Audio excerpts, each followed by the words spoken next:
বন্ধুসকল, আপোনালোকৰ খবৰ কেনেকুৱা? আশা কৰোঁ নিশ্চয় ভালেই। ভগৱানে সদায় সুস্থ ৰাখক আৰু সবল কৰি ৰাখক আৰু মোৰ নতুন নতুন ভিডিঅ'সমূহ উপভোগ কৰি থাকক। বন্ধুসকল, ভগৱান শ্ৰীকৃষ্ণৰ এই বাণীটি অত্যন্ত মধুৰ আৰু এই বাণীৰ দ্বাৰা আপুনি সকলোতে উন্নতি কৰিব পাৰিব। যিসকলে ৰাতিপুৱা শুই উঠিয়েই এই এটা বস্তু খায়, তেওঁলোকৰ ঘৰখন ধন ধানেৰে উপচি পৰে আৰু সেইজনৰ ঘৰতেই ভগৱান শ্ৰীকৃষ্ণই বাস কৰে।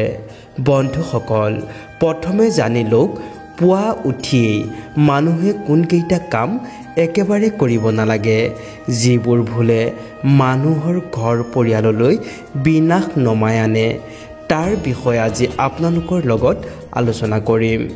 ভগৱান শ্ৰীকৃষ্ণই কৈছে, এইবোৰ কাম কেতিয়াও আৰু ভুলতো কৰিব নালাগে। ইয়াৰ ফলতে মানুহৰ জীৱনলৈ দৰিদ্ৰতা নামি আহে। গতিকে জানো আহক, কোনকেইটা কাম আমি কৰিব নালাগে পুৱা উঠি। 1 নম্বৰতে, ৰাতিপুৱা শুই উঠিয়েই যদি আপুনি আইনা চায় বা নিজকে দেখে, তেন্তে এই ভুল আপুনি কেতিয়াও নকৰিব।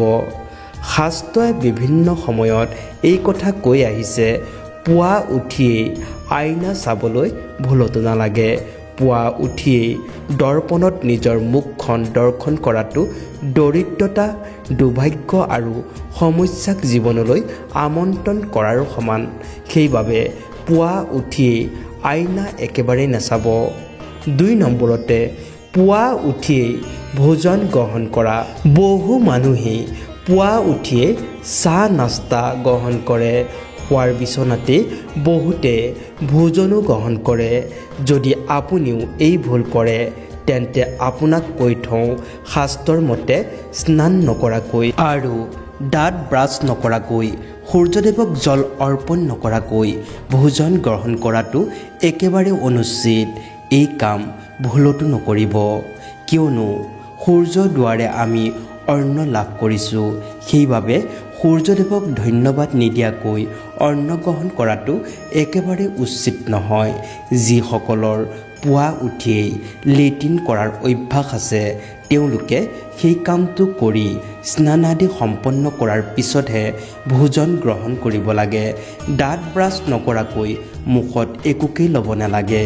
যদি কিবা কাৰণত ব্ৰাছ কৰিব নোৱাৰে, তেন্তে মুখখন কুলি কুলিকৈ হ'লেও কৰি ল'ব। তাৰপিছত যিকোনো আহাৰ আপুনি মুখত ল'ব পাৰে।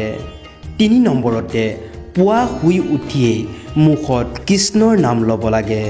মুখেৰে প্ৰথম শব্দটি ওলাব লাগে ৰাম কৃষ্ণ।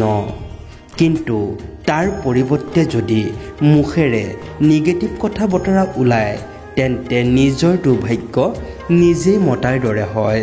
পুৱা উঠিয়েই কেৱল ঈশ্বৰক ধ্যান কৰিব লাগে, নহ'লে জীৱনলৈ অনেক সমস্যা আহিব পাৰে আপোনাৰ।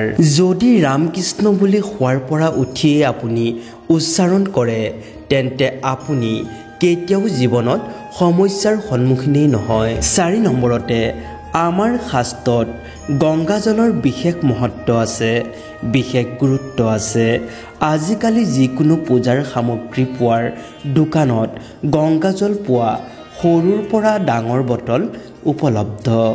পৌৰাণিক কথা অনুসৰি গংগা এনেকুৱা এখন নদী য'ত স্বয়ং দেৱী দেৱতাই স্নান কৰিছিল।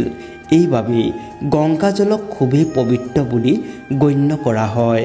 সেইবাবে ৰাতি শোৱাৰ সময়ত এটা তামৰ পাত্ৰত থকা জলত অলপ গংগাজল ঢালি সেইখিনি শীতানৰ ফালে থৈ দিব লাগে আৰু পুৱা উঠি তামৰ পাত্ৰত থকা পানীখিনি সামান্য পৰিমাণে বিচনাত ছটিয়াই বাকীখিনি পানী সেৱন কৰিব লাগে। ভগৱান শ্ৰীকৃষ্ণই কৈছে, যি মনুষ্যই নিয়মিত এই জল সেৱন কৰে, সেইজনে যুগ যুগলৈ মহাফল লাভ কৰে।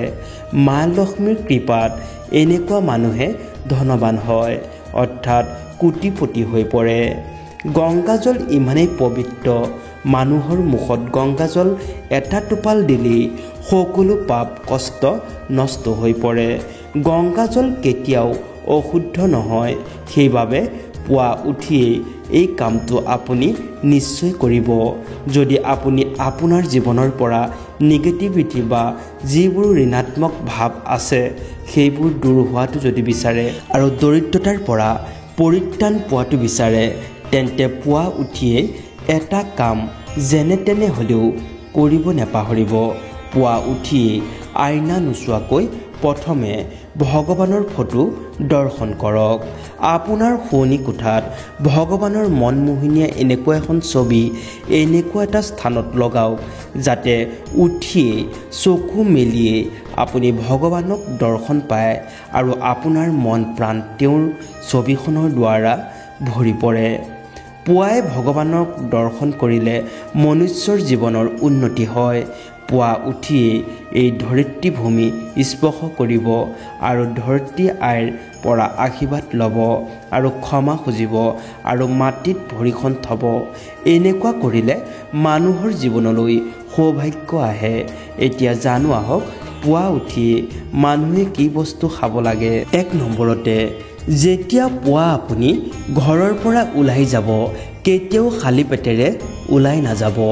কিবা এমুঠি খাইহে আপুনি ঘৰৰ পৰা ওলাই যাবলৈ চেষ্টা কৰিব। ইয়াৰ ফলত মা লক্ষ্মীৰ অসীম কৃপা আপোনাৰ লগতে থাকিব। 2 নম্বৰতে, যেতিয়া পুৱা আপুনি কামৰ বাবে ঘৰৰ পৰা ওলাই যাব তেতিয়া ওলাই যোৱাৰ পূৰ্বেই ভগৱানক অৰ্পণ কৰা ফুলৰ সৰু এটা পাহি হ'লেও আশীৰ্বাদ বুলি ভাবি লগত ৰাখি ওলাই যাব। ইয়াৰ ফলত আপুনি ঈশ্বৰৰ কৃপা লাভ কৰিবলৈ সক্ষম হ'ব। ভগৱান আপোনাৰ লগতেই থাকিব। আপুনি যিমান বিপদত নপৰক ভগৱানে আপোনাক তেতিয়া থাপ মাৰি ধৰিব। আপুনি যি কাম কৰিব সম্পূৰ্ণৰূপে সফল হ'ব। 3 নম্বৰতে, ভগৱান শ্ৰীকৃষ্ণই কৈছে যেতিয়াই আপুনি কিবা এটা ভাল কামৰ বাবে ঘৰৰ পৰা ওলাই যাব তেতিয়া মুখখন মিঠা কৰি যাব লাগে। কিন্তু মনত ৰাখিব পুৱাৰ সময়তেই মিঠা সেৱনৰ সৰ্বোত্তম সময় বুলি কোৱা হৈছে। ইয়াৰ ফলত আপোনাৰ জীৱনৰ পথ সুগম হৈ পৰিব। যি বিচাৰিব সেইখিনিকেই পাবলৈ আপুনি সক্ষম হ'ব। ভগৱান শ্ৰীকৃষ্ণই কৈছে কপালত চন্দনৰ তিলক ল'লে মানুহে বিজয় লাভ কৰে। সেয়া বিজয়ৰ তিলক বুলি গণ্য কৰা হয়। সেইবাবে কপালত চন্দনৰ তিলক লগাব লাগে। শাস্ত্ৰয়ো কৈছে যি মানুহে ৰাতিপুৱা ঘৰৰ পৰা ওলাই যাওঁতে চন্দনৰ তিলক লগাই যায় সেই মানুহৰ ওপৰত সদায় ভগৱানৰ কৃপা থাকে আৰু তেওঁক কোনেও একো অপকাৰ কৰিব নোৱাৰে। কপালত চন্দনৰ তিলক মানে আপোনাৰো কোনোবা স্বামী আছে, আপোনাৰো ভগৱান আছে। সেই শক্তিয়ে আপোনাক বিপদত ৰক্ষা কৰিব।